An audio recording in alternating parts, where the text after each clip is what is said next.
Yeah, I've been having a been having a moment. I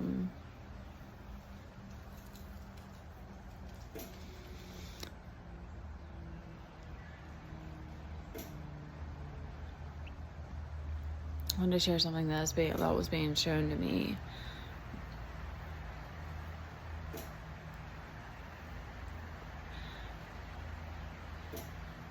So I think that the injustice of the world in general is the separation from God. Like that has occurred because we are split from Him, but the injustice is like the times that we turned away from Him.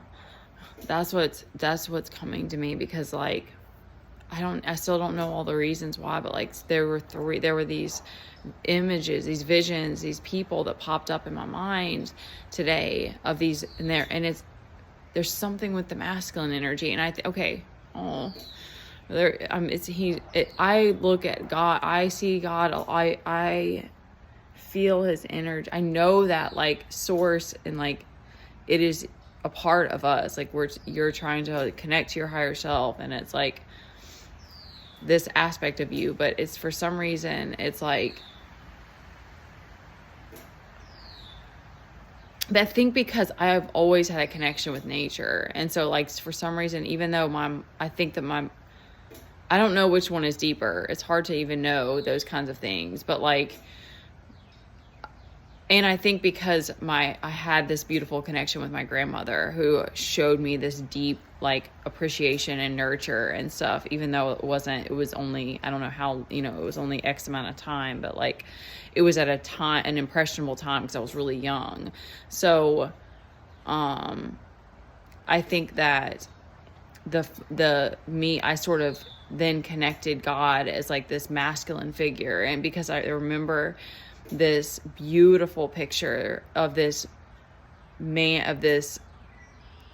elderly man that had like a red gray beard and like a very cherub like face. It was a very big print that was like hanging on before my Meemaw's house. It was like above the staircase, so it was like he's watching you as you're like but it was like, it wasn't a creepy look, it was very powerful. Like it was he had a very powerful presence, and I remember even at the time I was like, that's God and He's watching me and stuff. And it was like, and I think that that's kind of why that like story played out for me, because I when I think of men that I feel safe with, is like this protective energy, is this God energy to me. And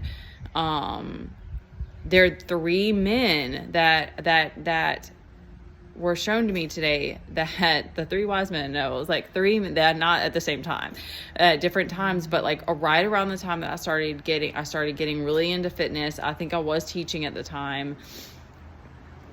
I remember it was like, it was like addiction, like right away. And I don't know, it was weird. I remember going to the gym, the places that have like a good high energy, and like people are in a good, like I loved college football games because everybody's excited, and it's a powerful energy. So it was the same kind of thing with like teaching classes, and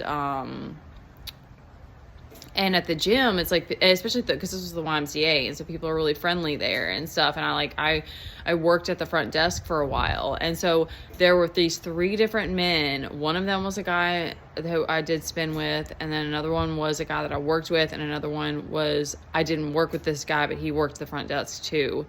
You need me to help with the iPad and the tablet?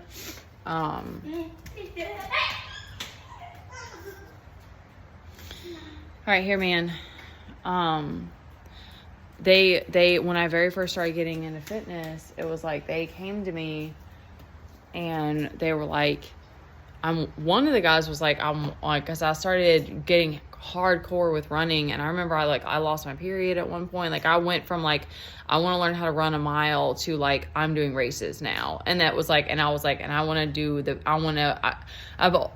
was like immediately like these very big goals. And it was like, it was just, I remember just this, it was this like, this manic feeling of like this, like, and I remember when I was having issues at home with family, it was like I would always go to the gym and like channel all of my anger into like exercise and stuff. So it's like there were these 3 men, and one of them was a guy that I worked with who was super hot, and I found out later that he had a crush on me. But anyway, that none of this matters. Let's stay on track here.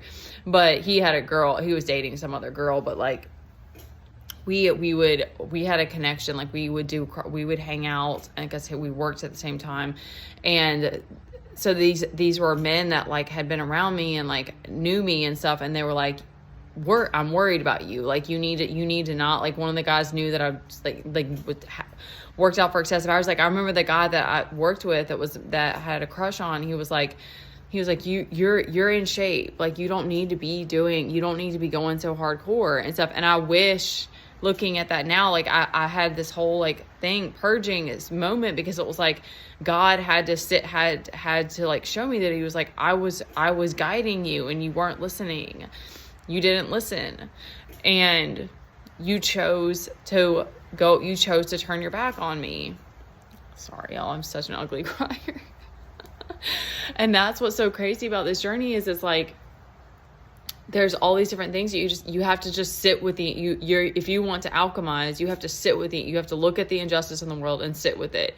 You have to sit with the fact that I chose ego. I chose self-sabotage. I chose hating my body. Like I chose, and that's how God sees it. He's like, you didn't appreciate what I gave you. Like you didn't listen when I called you.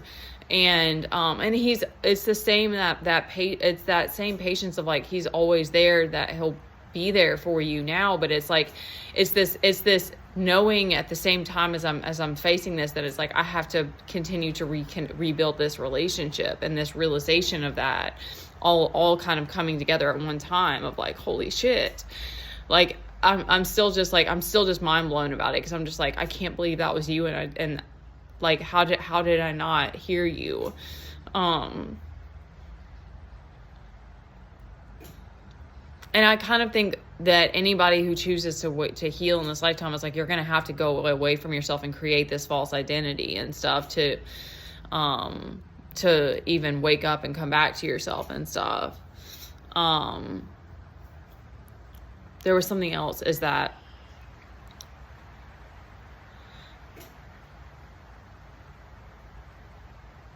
if you come here and you have an open heart, like you have, empathy, it's like you're picking up all of this energy from like the emotional stuff that in some way, like you're picking that up.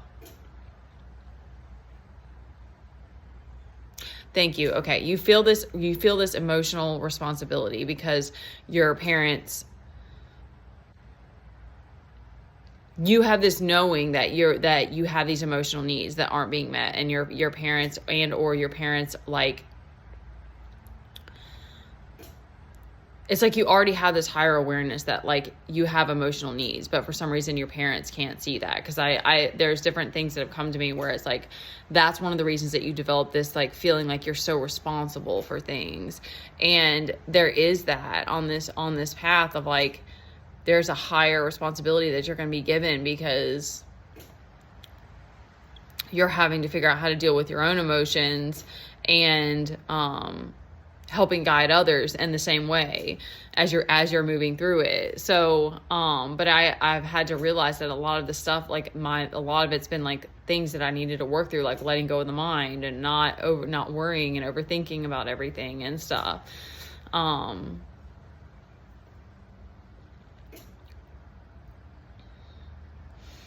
It's crazy, y'all. It's so crazy, because I'm just like,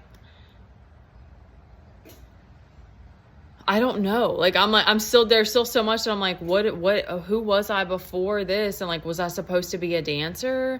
And it doesn't really, in that way, I'm like, you know, I still can dance, and that doesn't really matter to me. I know being a professional dancer is not something that I wanted to do in this life, but like, there's still so much of like, who was I supposed to be, or who am I? Like, I'm still in that space of like, I know that I'm a lover. I know that like, I have a big heart. I know that like, when I'm in a good mood, I'm bubbly, but like, that's another part that God had to, has had, cause I'm like, I'm trying so hard to keep surrendering and like listening and like, and all of that, that it's like, he's finally giving me more that like, I wasn't seeing before, of like, he's like, you know, you've developed all these really unhealthy patterns that it's like, I still have to find that reconnection with myself of like, what really my needs are. And like,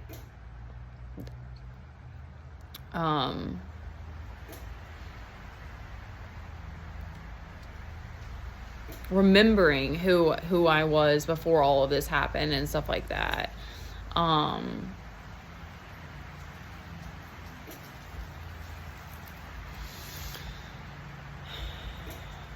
Because I kind of think in the bigger, okay, this is the last thing I'm gonna end on. This is like, I kept getting this like imagery of like there was it was a dogs and something else, because it's like, I think that's another thing, and that's why I like to be so playful with my kid, because 11:11, when I said, it would just always, for some reason, my eyes go to it when it's on that time.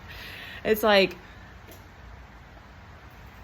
I think that's the thing when you start to come back to yourself, is it's like, really, we're not like I can be animated and all of these things, but I think that's even that like need to be animated or need to be play a character or whatever is just that like is an insecurity that we have, because I'm like, it's kind of like your inner child just is like playful. It's like, it's not that I have to like have some kind of label, or that I'm supposed to like I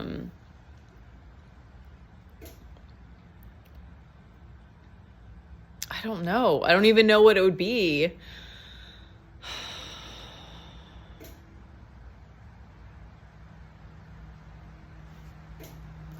All right, I know, at 12:12.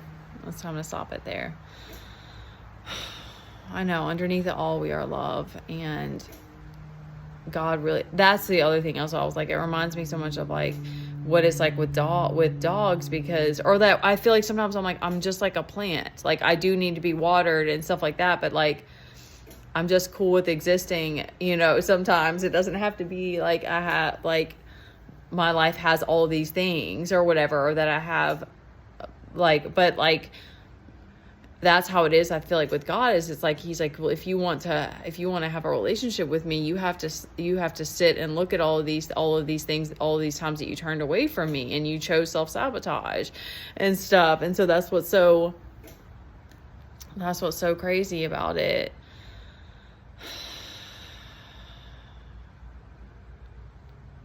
Okay. Sometimes you just need to be heard, because there were a lot of times that you weren't heard when you were a kid.